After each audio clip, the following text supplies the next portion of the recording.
Thanks for listening to The Thriving Marriage, your A to Z blueprint for not just surviving marriage, but thriving. Until next time, my friends, thrive on.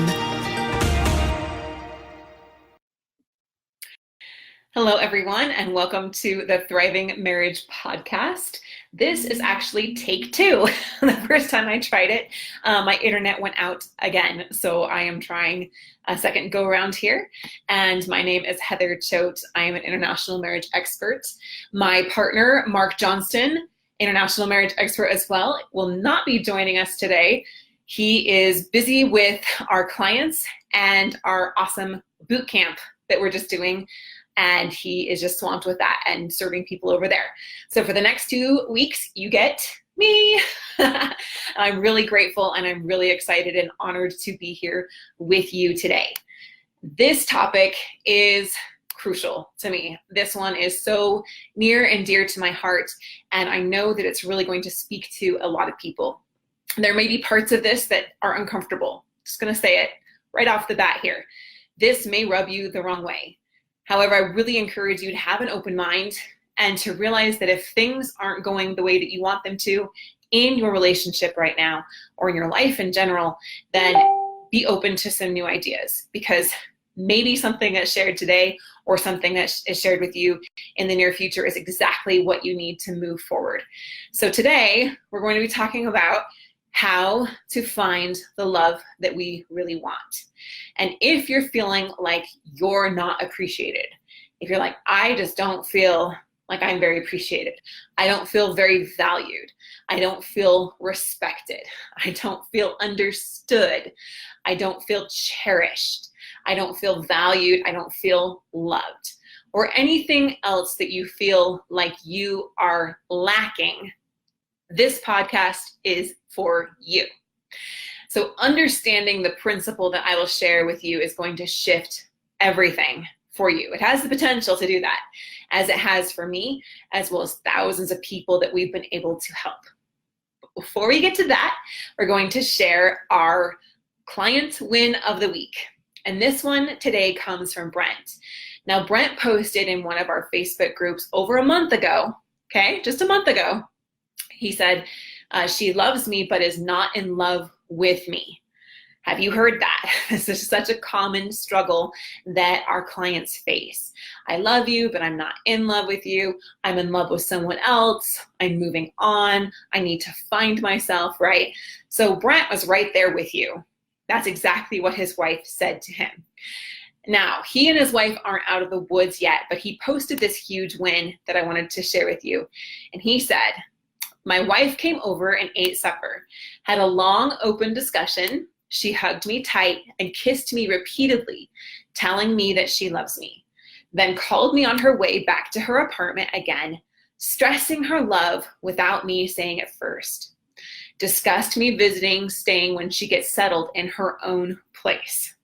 So Brian, thank you so much for sharing your journey and inspiring us with the possibility, giving us the hope that maybe we've heard some of these things from our spouse, and we know the pain that that feels when our spouse says, I love you, but I'm not in love with you. I want a divorce. I want out of this relationship.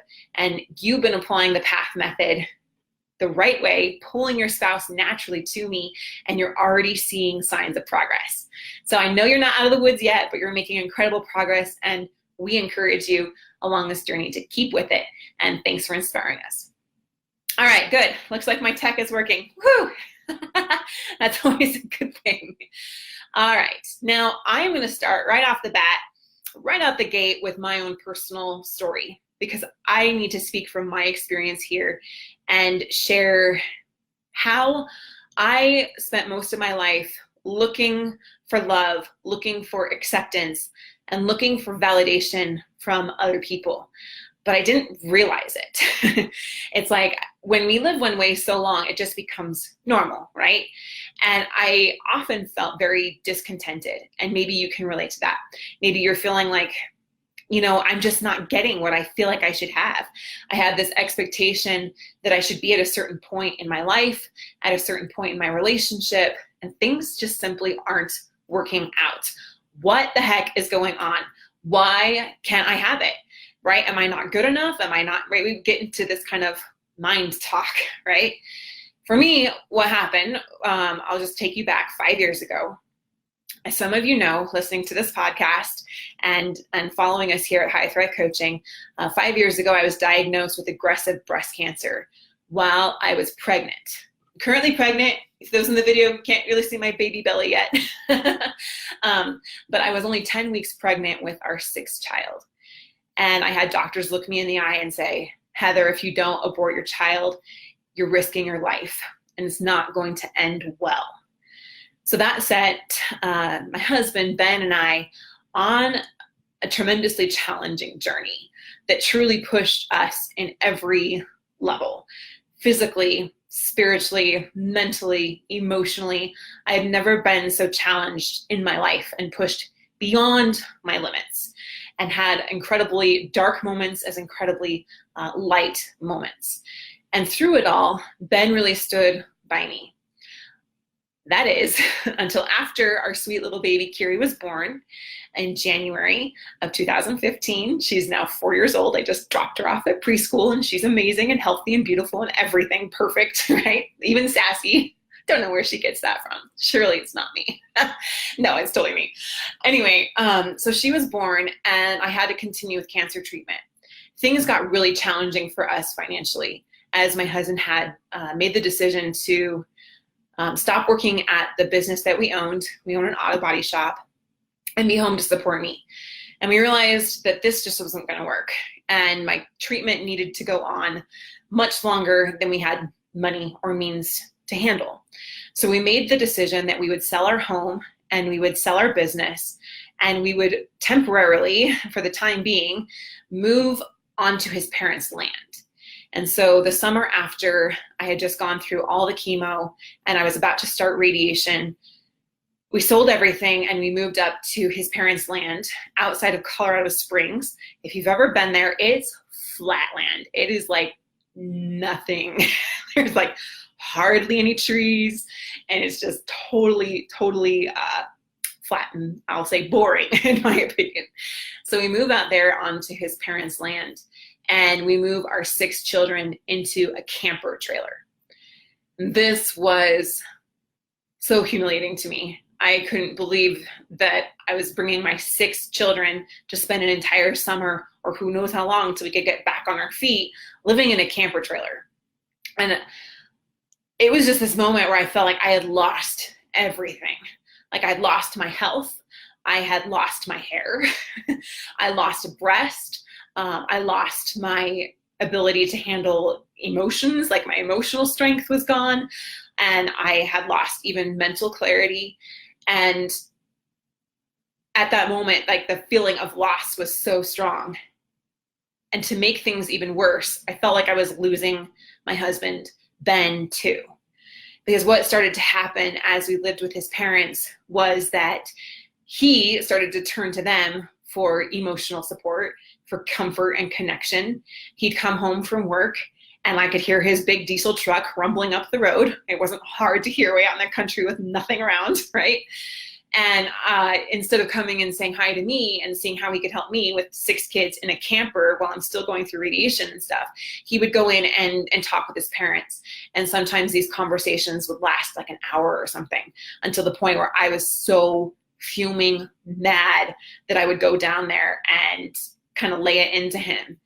And this continued on, even despite me clearly, in my opinion, showing how upset I was about this. It continued on. And I remembered after about 2 months of this, I was in the camper trailer with all my children. They loved it, by the way. They thought it was amazing, like fun summer vacation, right? They were with their cousins and out in the country, and it was just a big adventure to them. But to me, this was like rock bottom. We didn't have any money. I didn't have my health, and I felt like I didn't have my husband. And this one night I was cooking spaghetti in the camper. I'll never forget this moment. And tears are just pouring down my face as I'm cooking the spaghetti. And I remember the tears are just falling into our food. And I don't know if we ate it or not. I don't remember that part of the story, but I guess if we did, we lived. And I'm just thinking, I can't do this anymore. And all the hope and the optimism and the strength that I'd felt throughout my journey, it was just gone. And I I just thought, if I don't have my husband, I have nothing left. He's been my rock and he's been my strength. And now he's not even supporting me anymore. That was the belief that I had. And so I left the camper trailer. I went down to where he was with his parents and I told him, Ben, I'm leaving. I'm going to go to the Springs. I'm going to get a hotel. I can't do this anymore. My words trying to tell you this hasn't been enough. So I got to take some action here. And I don't know what I'm going to do, but I know that this isn't working for me anymore. And he begged me not to go. Now he came up to the camper trailer and he was like, Heather, this isn't what I want. I want you to stay. And I just said, I've got to go. So I got the keys and I got in our Suburban and I drove. And I remember watching the mile counter as I'm driving down the dirt roads out there in the country. And I watched 1/10 of a mile, 2/10 of a mile, 3/10, 4/10 of a mile. And you want to know how far I got? 3.2 miles. And I know some of you might shake your head like, oh, wow, Heather, you really, really did really far there. But I was crying so hard that I just had to pull over because I couldn't even see. And I stopped in front of this beautiful sunflower meadow. And these sunflowers were golden and bright and the sun was setting and just shining on them. And they were such a contrast to the darkness that I felt inside and the absolute emptiness and hopelessness that I felt. I felt like life has just taken too much out of me. I can't possibly do another day. I can't possibly go further with this. And I just sat there and I'm crying. And I was like, what am I going to do? And I thought about going to Colorado Springs and this plan that I had to maybe find some kind of peace or something. And I realized in that moment that if I left Ben, if I left our marriage, that this feeling I had inside of me, this emptiness, this darkness, that it was going to stay with me no matter where I went or whoever I was with. Because the reality was it had been in there for so long. I just hadn't been recognizing it. I had been pushing it away. I'd been blocking it out. And I'd been trying to fill this void that I felt within myself through him, primarily. And I was looking to him for validation. I was looking for him for support. I was looking for him for the feeling like I was good enough. Because the reality was I did not feel like I was good enough. I did not feel worthy of love. And I did not feel deserving of it. And I had this belief inside of me that if I didn't measure up, if I didn't receive validation that I was good enough, then people were going to leave me. The people I love the most, I was going to push them away. I was going to mess it up and they were going to leave me. And I was going to be alone and a failure. And so I realized that belief that I had inside of me had nothing to do with Ben.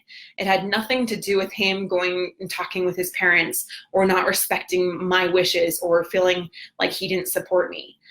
I realized that all of that really came down to me and that leaving wasn't going to fix what was going on inside of me.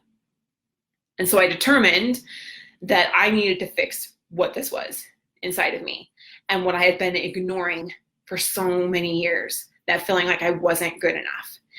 Because in reality, Ben was so incredible and so supportive, but I was still looking to something outside of myself to give me that validation.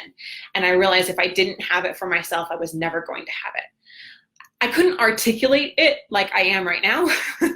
It sounds very well thought out and very conscious. And it wasn't that. It was very, very messy. And it was a lot of raw emotion. But I knew that there had to be a way that I could feel better about myself. And I did have the knowledge, the understanding, the awareness that if I just changed my external circumstances, if I just left Ben, if I left our marriage, if I created a new family or found a new relationship, it wasn't going to fix the way I felt inside. I did have that much awareness to know that I really needed to start to work on what was going on inside of me. So that being said, what is your story? And how might you be looking at other people to give you that sense of validation like I was, or that sense of love, or that sense of belonging, or that sense of I'm good enough, right? And when we can shift, as I learned how to do, of constantly needing that from other people and other sources, and understanding that it's already within us, that is when everything starts to change. So that's what we're going to talk about today. That's my big story. But it comes down to the idea, it says in the Bible, Jesus Christ says himself that heaven, the kingdom of heaven is found within us. Everything that we want is within us. We keep thinking that heaven, paradise, joy, bliss, happiness, fulfillment, appreciation is something out there. And then if I can just get there, if I can just get there from this person can give it to me, or if I can just achieve this certain thing, then I will have it. And it couldn't be further from the truth. So I love this quote here. This is from the Abundance Project. And he says, all great masters have taught that the source of all creation is within us. Whether they called it the kingdom of heaven, nirvana, the Tao, or paradise, if we'd only gotten that part right, we would be having quite a different experience. The implications of this one principle alone are a total game changer. If you want more to come into your life, you must let more life come out of you. If you want more inspiration to show up, you have to act like an inspired person to activate more of this energy of inspiration. If you want more love to show up, you have to act more loving to generate a greater abundance of love. It all starts within you. I like to think of our reality, the world that we see, the experiences that we have, good, bad, ugly, boring, all of that is really just a mirror. I can't look in the mirror and see my son's face. I can't look in the mirror and see Cindy Crawford's face. I can only look in the mirror and see my own face, my own reflection of who I am. And life is really reflecting back to us the things that are found within us. And I want to talk about some universal laws. This is something that has truly changed my life as I've come to understand them, because universal laws, they're things that govern everything that we do and everything that we experience. And we maximize our potential as we learn to live within the laws, as we learn to master ourselves to those laws. So a couple of examples here, right? So we all know there's like physical laws. There's the law of physics. There's the law of gravity. And we might try to argue with the law of gravity. It's maybe not something that we can see with our eyes, but it governs everything that we do. And we can either live within the law of gravity and obey its law, or we can choose to try to live outside of its law and suffer negative consequences, right? So if we were to jump off a building, well, the law of gravity is kind of impartial. It's going to be its law. It's always going to function in the way that it's supposed to, without having any respect for us, or say, we can't reason with it. We can't say, oh, I'm sorry, I jumped off this building. I didn't mean to. I'll only do it once, right? No, the law of gravity is going to exact its toll. It's going to fulfill its purpose. There's other laws like quantum physics, which I'm particularly fascinated by as we learn more and more about that. There's other laws. There's laws of health. There's laws that govern our bodies and our well-being. There's laws of abundance and how to attract more abundance and wealth into our lives. There's laws of gratitude, compensation, gestation, attraction, and so on. There are so many incredible laws. And the more we learn to master ourselves, that's how we reach our full potential. So I'm going to talk about 3 of these laws today and how they can truly help us to receive the love that we want. So the first is, I'm going to say, the law of attraction. You may have heard this in The Secret. It's been a big buzzword out there, right? But simply, it means that we attract to us what we are. It means that like attracts like, and we repel what we aren't a match to. And so if we want to have what we want, like if we want to bring about the things that we want, say I want more affection, I want more appreciation, I want more confidence, I want more expansion, I want more fun, any of those things, right? Then we must become a match to it. I'm going to go back in time again and tell you another personal story. Before I actually even understood what this law was and show how we can even live it without really consciously knowing that we're living it and still see the fruit of it. So back in my earlier days, before I met Ben, I was madly in love with someone else. And I had never met Ben yet. And so I thought that this man was the man. We were so passionate. We were so connected. We had these great dreams and vision for life. And I felt like this is it. I have found my soulmate.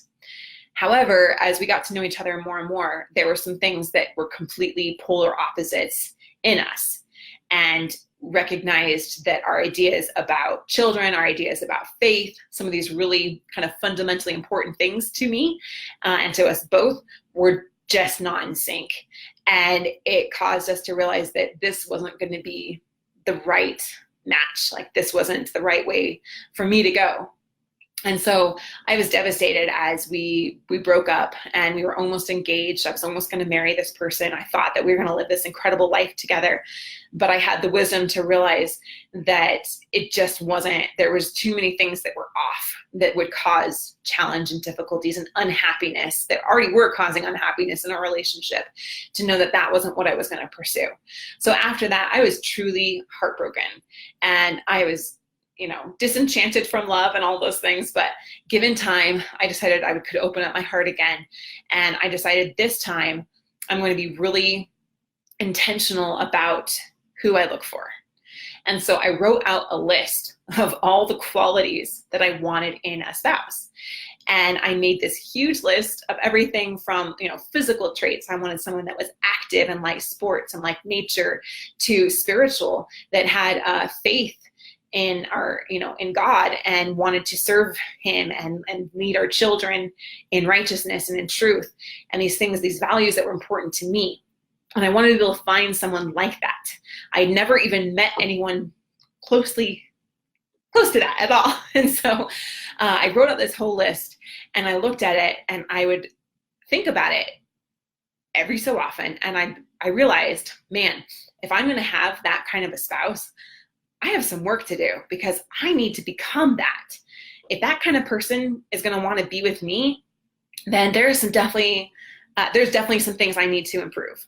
And so I got to work to try to become a match to that and to bring about those qualities in myself. And as I did that, a short time later, that's when I met my husband, Ben. And it shocked me. A year later, after we were married, I found this old list in my journal, and I pulled it out, and I realized, wow, Ben is every single one of these qualities that I was looking for. Every single one of them. That is incredible. And so it showed me that when we put forth our intention of what we really want, and then we align ourselves to it, that's how we attract it into our lives. And that's how we become a match to it. And it's a continual process. Ben and I are continually growing and evolving and learning together. But question for you as you're listening to this is, how can I become more of what I want?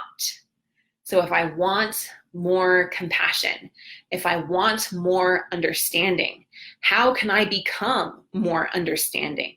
How can I become more compassionate? If I want a spouse that I can trust and that I can feel safe and secure around, and I want a relationship that feels easy and wonderful, then how can I become more trustworthy myself? And when we really look at those things, then we can see areas that we can improve on that will really help to move us forward. Now, the second law we're going to talk about is the law of miracles. I love this law. So the law of miracles. So if miracles aren't happening in our life, we aren't living big enough. Let me explain what that means. So if we aren't having what people would call miracles or good luck or magnificent wins, then we simply aren't living big enough. We're either stuck in fear or we're stuck in complacency, or both. And everything changed when my mentor shared this with me. So My mentor, Carrie MacArthur, in her podcast, she defined a miracle like this after going through lots of different definitions. She kind of compiled them all together. And I love this definition of what a miracle is. So miracle is man, meaning humankind, right? People working together with God to manifest an event or something extraordinary that looks unnatural to the human eye. If you're a conscious creator and a conscious collaborator, we still don't understand the how. However, we know exactly the process and the collaboration, and we understand the power within. And then Bob Proctor says a miracle is a lack of understanding of the law that produced the miracle. So it might look like a miracle to someone else, like to the untrained eye. It might look like magic. It might look like luck. Like, why is that person always so lucky? Why do good things always happen to them? But what I've come to understand is that a miracle is actually very scientific. We can actually create miracles in our lives as we understand the laws that govern the universe. So if we understand the law of attraction, that I need to become what I want to be a match to, then that can create an incredible transformation and even a miracle. It turned me from a very, insecure and negative type person into someone that is very confident, because I wanted to attract someone confident, and a very, I live my life boldly. I live my life unapologetically. I live my life with integrity. And that is what I attracted. And you could look at those two versions of me and be like, wow, it's a miracle. She's a totally different person.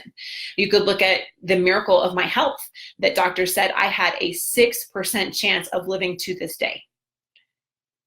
And I'm here because I followed the laws of health, and I followed the laws of aligning myself with truth, with kindness, with forgiveness, with generosity, with gratitude.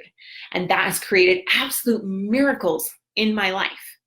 You could look at the state that we were in a camper trailer with absolutely horrible finances to now we're mastering laws of wealth and abundance. And we now live in exactly the kind of home I always wanted to be able to give my children, and giving them opportunities I always wanted to give them.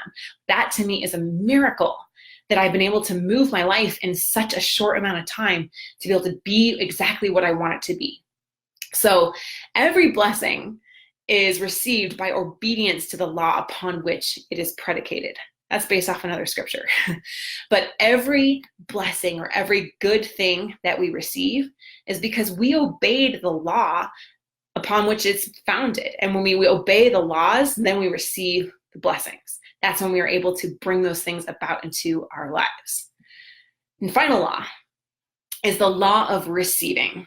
And I feel like this one is so important for receiving the kind of love, the kind of acceptance and joy and passion, security, trustworthiness, all of those things that we're craving, that we're looking to try to get from someone else, that we're actually able to find it within ourselves.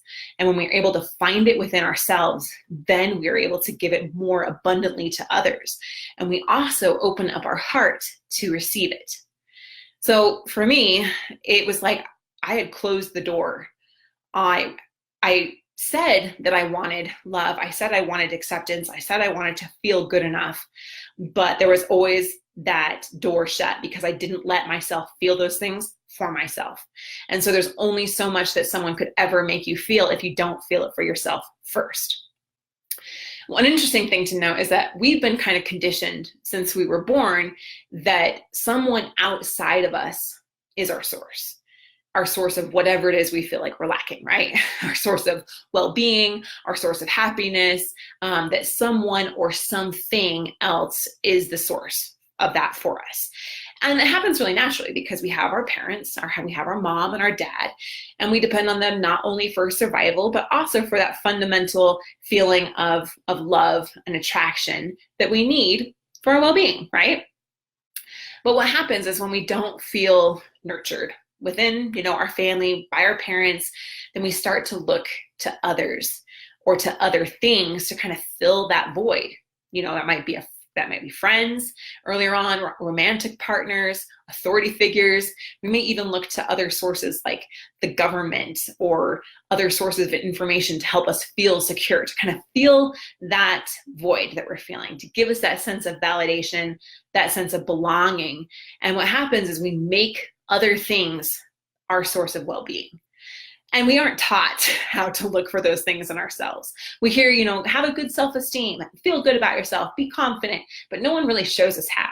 And no one really shows us that probably along the way, we've misplaced our source and put it on someone else, which is why it's creating so much discord and unsatisfaction in our lives.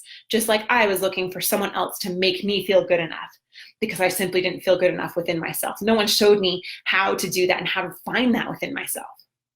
Michael Beckwith said, 2 halves don't make a whole, but 2 halves do.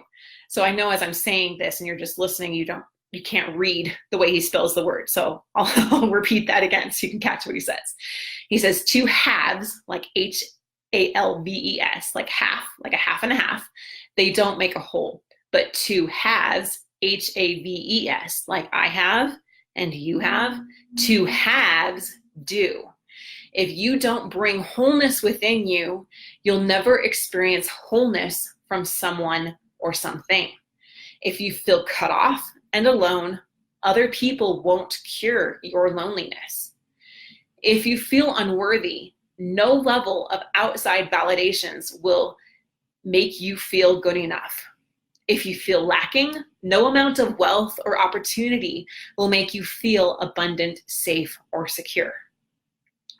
So our challenge here is to connect with what we need within. And then no matter what, when we find that within, no matter what happens, no matter what external circumstances happen, no matter what anyone else says or does or tries to hurt us or tries to put us down or tries to make us feel insecure or takes away our, that feeling of trust, we always have enough.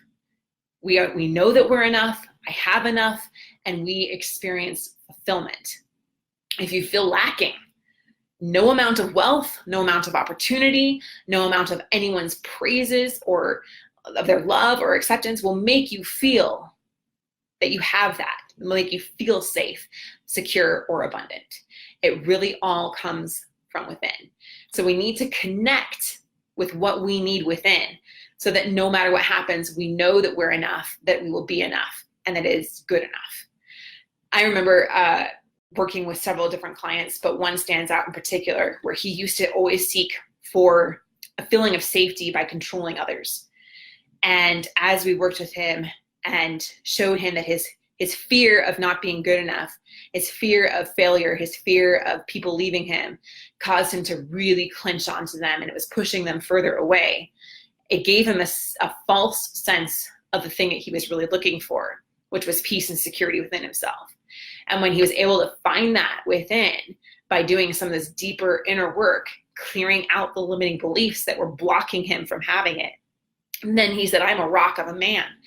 And he said, no matter what happens outside of me, no matter what storm, no matter what my wife does, says, anything like that, I am safe because I am a rock within myself. And I thought that was so beautifully put, because that's what it's really all about, is learning how to find the peace, the security, the contentment, the acceptance within. And when we find it within, then we're able to give it more abundantly to others. So in the last little bit here, I want to do a practice with you. I want you to take some time and really settle into this. If you're not in a good spot right now, where there's distractions and everything, then come back to this. And I want to give you this practice right now so that you can identify maybe where you're falling into this trap of making someone else your source and be able to find the power and the beauty and the strength that is within you. So, you ready? Here we go. All right, so think of where you've made someone or something outside of you your source. Where do you feel lacking right now in your life? Where do you feel lacking in your relationship? We've talked about some of these, but what comes up for you? Is it, I don't feel valued. I don't feel respected. I don't feel safe. I don't feel loved. I don't feel cherished. What is that feeling of lacking that you are experiencing right now? Get really clear on what it is that you feel like you're lacking. And now visualize your relationship to that outside source. As you're thinking about wherever you put that feeling of I'll be happy when, I'll feel safe if, I'll feel respected if, right? If they would, if she would, if he would, if life would, right? And think about your relationship to that outside source. As you're thinking about that relationship, do you feel empowered or do you feel disempowered? Do you feel stressed or do you feel peace? Do you feel insecure or do you feel safe? So as you think about that, really settle into those feelings, even if they're really negative, because we're not doing it with any judgment, but we're doing it for awareness to understand what's going on. Now, do you feel compelled to do certain things that maybe aren't authentic to you to try and get what you think you need? For me, I would try to be what I thought I had to be, this perfect person to be good enough. And so I thought I had to be like this great housewife. I had to have be a perfect mom. The kids were always great, no fighting ever in our house, right? Otherwise it was a reflection on me, and so I wasn't good enough. I thought I had to be like Miss America or something and be like totally physically fit and gorgeous all the time. And I thought I had to be totally pleasing to my husband and meet all of his needs and never make him upset. I had this expectation. I had to do all these things. And all of those things, so many of them were completely inauthentic to who I really was.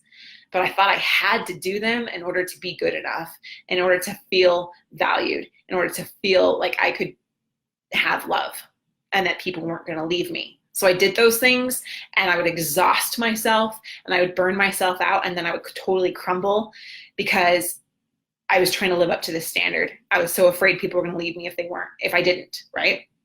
So as you're thinking about that, notice any guilt that you might have, any resentment that you might have, anger, blame, shame. Just be aware of what those feelings are so that you can understand where you really are and have that awareness. No judgment about them, just awareness and grace, saying, yeah, that's where I'm at and it's okay. And then ask yourself, what is this costing me? Having this source outside of myself be what I need to feel fulfilled, to feel safe, to feel peace, to feel happiness, to feel love, to feel respected. What is that costing me right now? What kind of a cost is it taking on my peace of mind, on my anxiety, on my depression, right? What kind of cost is it costing me? What opportunities am I missing out on? Who would I be, right, if I didn't have that? What is it really costing me right now to have this in my life? I look back on the years of all that it cost me. It cost me so many opportunities that I could have had of connection with my husband, where I put up walls because I was afraid he was just going to leave me. It cost me a lot of health, obviously, eating disorder and mood disorder and even developing cancer. All of the root of that came down to this feeling like I wasn't good enough, that I was holding on to all this fear. I was holding on to all this pain. I didn't know how to let any of it go. And it was a heavy, heavy cost. And for me, it almost cost me my life. And it took hitting rock bottom and feeling like I'm going to lose my marriage and maybe even my life if I don't start to make some of these changes. But I've learned we don't have to get to that point. At any moment, we can turn things around and we can know that we're moving forward. All right, now how do we heal from this, right? How do we move forward and how do we heal from this? So to get to the healing side, I want you to tap into the feeling of having what is currently lacking within you. So if you're seeking love and acceptance, what does it feel like to have love and acceptance?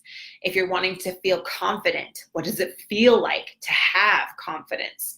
If you're feeling lack in any area, imagine having complete abundance of that within you. And think about what does that feel like? Where do I feel it in my body, first of all? What's the expression on my face? How do I feel? How do I walk? What kind of thoughts are in my mind? How do I move my body? How do I interact with other people? What does that really feel like to live from the place of having an abundance of that thing I'm wanting? If you're having a hard time feeling that, then maybe go back in time and think of a memory of when you had that, when you had that confidence, when you had respect, when you had security, when you had a feeling of love and acceptance, of appreciation, and remember what that feels like. If you can't think of any time that you ever had that, then just imagine what it would feel like and bring that into you. Breathe that in, breathe in that feeling and let it kind of fill every part of you, every single cell, fill it into your entire being, into your entire body, so it becomes so strong and real to you. And imagine seeing that you got what you want, seeing yourself getting the appreciation, acknowledgement, acceptance. Feel that you got the embrace, that you got the, even the physical intimacy, the closeness, the touch that you're craving, the appreciation, the security. What is your reaction as you get that? Imagine that, say that you're really craving closeness and you're craving connection and physical touch from your partner. And imagine them coming home and giving you the warmest, biggest hug of just absolute acceptance for you. What does that feel like? What is your reaction? What is the expression on your face? What is the feeling in your heart? What are the thoughts in your mind? So as you feel that, now ask yourself, how would I live differently? What would my life be different? Let me rephrase that. How would my life be different if I absolutely had that? If I had it right now and it was my reality and I was living from that place every single day, how would my life be different? What kind of experiences would I have? Where would I be going? What am I doing right now that I maybe would or would not be doing then, right? What kind of changes would this make for me? And as you see that, then now multiply that by 10. See yourself being deeply seen, deeply connected to another person, deeply valued, loved, having that incredible bond, romance, security, and fun with your love forever. Imagine feeling what that feels like. I believe that, yes, these things, we find them within ourselves. And then when we have them, we're able to give them more abundantly to others. And it just amplifies the experience. We aren't meant to be here alone. The man isn't without the woman, neither is the woman without the man. We're meant to be together. We complement each other, and we truly can become one together. So the idea that, yes, I find happiness and joy and security and peace within, that is where it starts. And then it can grow from there, and we can grow together and experience even more together. So just breathe that in, let it expand, let it fill every part of you, let it give yourself a taste of what that would feel like the most delicious dessert you could ever imagine. Imagine tasting it, and it's here for you, and it's right now. It's right now. So radiate that energy as you feel that, and let it expand.